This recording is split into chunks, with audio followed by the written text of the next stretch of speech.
আসসালামু আলাইকুম। এই যে কিচেনে সকলকে স্বাগত। আজকের রেসিপি প্যাটিস। মাত্র এক টুকরো মুরগির মাংস দিয়ে আজকের চিকেন প্যাটিসটা বানিয়ে দেখাচ্ছি। আর এতটাই খাস্তা আর মুচমুচে একদম দোকানের মতো আজকের এই প্যাটিসটা হবে। তবে শুরু করা যাক। প্রথমে আমি এখানে 2 কাপ মতো আটা নিয়েছি। আমি আমার চ্যানেলে যেসব রেসিপিগুলো আছে প্রায় আমি আটা দিয়ে দেখানোর চেষ্টা করি। তারপরে আমি এখানে দিচ্ছি হাফ চামচ মতো লবণ, আর দিচ্ছে 1 চামচ মতো চিনি। এই চিনিটা দিলে প্যাটিসটা খুব বেশি মুচমুচে আর ক্রিস্পি হবে। তারপরে এখানে আমি দিচ্ছি 2 চামচ মতো তেল। এখন খুব ভালো করে হাত দিয়ে শুকনো উপকরণটাকে মিশিয়ে নিব। সময় নিয়ে এই শুকনো উপকরণটাকে মিশিয়ে নিতে হবে। যখন ঠিকঠাক মেশানো হবে হাতে চাপ দিলে দলা পাকিয়ে যাবে। এখন অল্প অল্প পানি দিয়ে আমি একটা সফট ডো তৈরি করে নেব।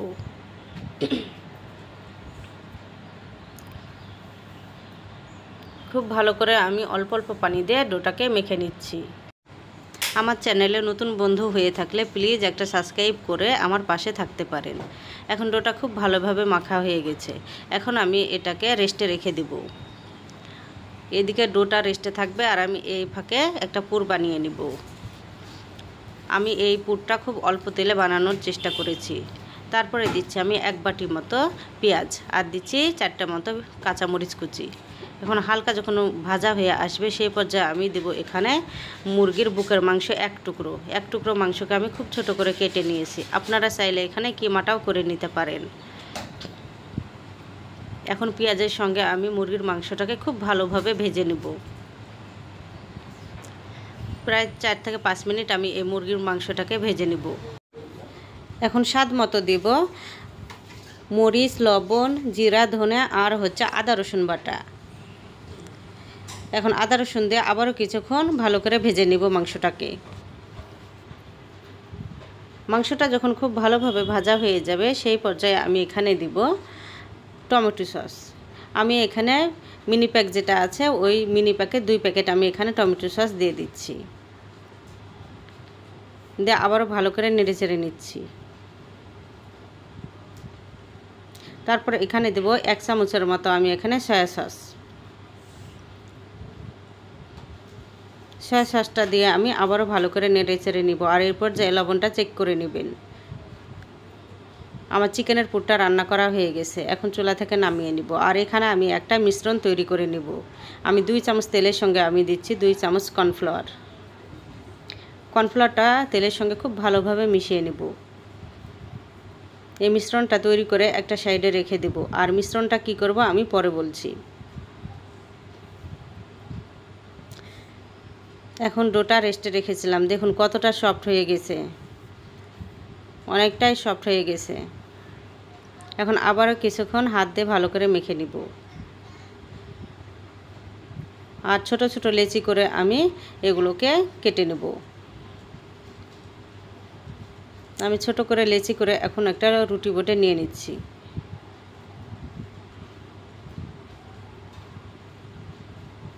এখন উপর থেকে আটা ছিটিয়ে আমি পাতলা একটা রুটি বানিয়ে নেব।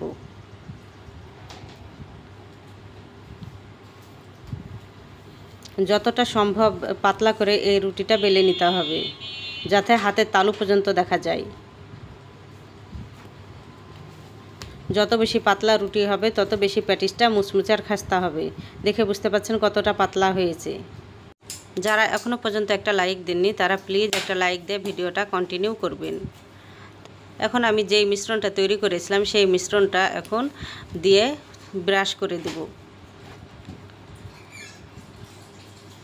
খুব ভালোভাবে আমি মিশ্রণটা রুটির গায়ে লাগিয়ে নিচ্ছি। তারপর উপর থেকে আবারও আমি কিছুটা আটা ছিটিয়ে দিচ্ছি। এই জায়গাতে আপনারা কর্নফ্লাওয়ারটা ব্যবহার করতে পারেন। তারপর পরোটা শেপে ভাঁজ দিয়ে নিব। তারপর আবারও আমি মিশ্রণটা মাখিয়ে নিলাম আর উপর থেকে আমি আটা ছিটিয়ে দিচ্ছি। ঠিক যেভাবে আমরা পরোটার ভাঁজ দিই সেভাবে ভাঁজটা দিয়ে দিচ্ছি। আপনারা হয়তো দেখে বুঝতে পারছেন। এখন চিকন করে আবারও ভাঁজ দিয়ে নিব। এখন হালকা হাতে বেলনি দিয়ে আবারও বেলে নিব।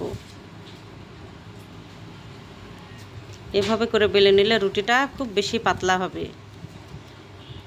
মিশ্রণটা আবারও আমি তেল ব্রাশ করে দিচ্ছি।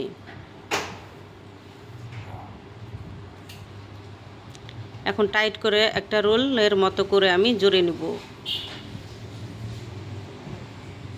কিভাবে কাজটা করছে আপনারা দেখে বুঝে নেবেন। আর এই প্যাটিসটা এভাবে করে যখন আপনি বানাবেন এতটাই খাস্তা আর মুচমুচে হয়, ঠিক দোকানের মতো।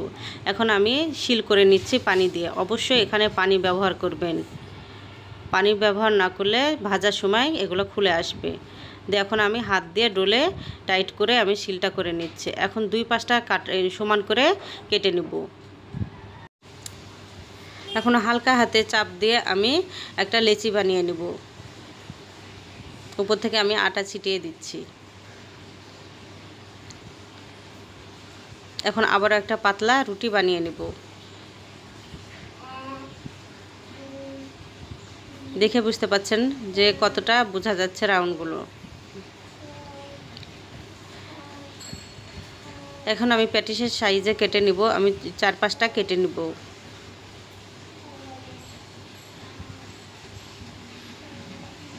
দেখে ঝামেলা মনে হচ্ছে, কিন্তু প্যাটিসগুলো যখন তৈরি করা হয়ে যাবে এতটাই খাস্তা আর মজা লাগে খেতে, মনটা তখন ভালো হয়ে যায়। 4-5টা কাটা হয়ে গেছে। এখন আমি যেই পুরটা রান্না করেছিলাম সেই পুরটা অনেকটাই ঠান্ডা হয়ে গেছে। এখন আমি ভেতরে পুরটা দিয়ে দিচ্ছি।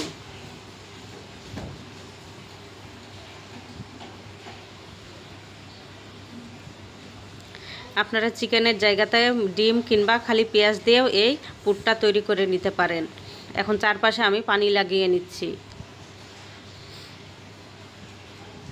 খুব ভালোভাবে পানিটা লাগিয়ে নিতে হবে যাতে ভাজার সময় খুলে না আসে। দেখে বুঝতে পারছেন আমি কিভাবে এই কাজটা করছি। এক সাইড থেকে একটা কোণা টেনে নিয়ে এসে আরেকটা কোণাতে আমি খুব ভালোভাবে সেট করে দিলাম। এখন হাত দিয়ে চেপে চেপে দিচ্ছি যাতে খুলে না আসে।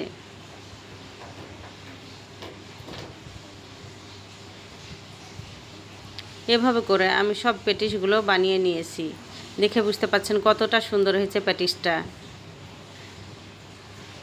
বানানো খুবই সহজ। আর আগে থেকে আমি তেল বসিয়ে দিয়েছি। তেলটা গরম হয়ে আসলে আমি প্যাটিসগুলো ভেজে নেব।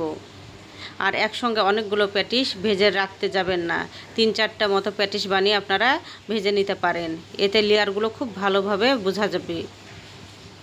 আমি এখানে 2টা করে প্যাটিস তৈরি করব আর ভেজে নিব। এক পাশ যখন হবে তখন আমি প্যাটিসটা উল্টে দিচ্ছি। দেখে বুঝতে পাচ্ছেন লেয়ারটা কিভাবে খুলে আসছে। হাতের কাছে থাকা আটা দিয়ে যে এত সুন্দর প্যাটিস হয়, না দেখলে আপনারা বুঝতেই পারবেন না। তারপর আমি খুব ভালোভাবে নেড়ে চেড়ে প্যাটিসগুলোকে ভেজে নিচ্ছি।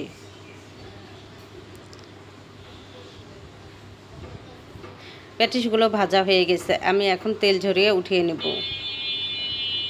দেখা হয়তো বুঝতে পারছেন প্যাটিসটা কতটা খাস্তা আর মুচমুচে হয়েছে। এভাবে করে আমি সব প্যাটিসগুলোকে ভেজে নিয়েছি। আর কতটা খাস্তা আর মুচমুচে হয়েছে আপনারা দেখে বুঝতে পারছেন। দোকান থেকে চওড়া দামে না কিনে ঘরে থাকা আটা দিয়ে আপনারা এই প্যাটিসটা বানিয়ে নিতে পারেন খুবই সহজে। আর দেখুন কতটা খাস্তা আর মুচমুচে হয়েছে প্যাটিসগুলো, ঠিক যেমন দোকানে হয় সেই রকম হয়েছে এই প্যাটিস। আশা করছি আজকের রেসিপিটাও আপনাদের কাছে খুব ভালো লাগবে। আজ এখানেই বিদায় নিচ্ছি। আল্লাহ হাফেজ।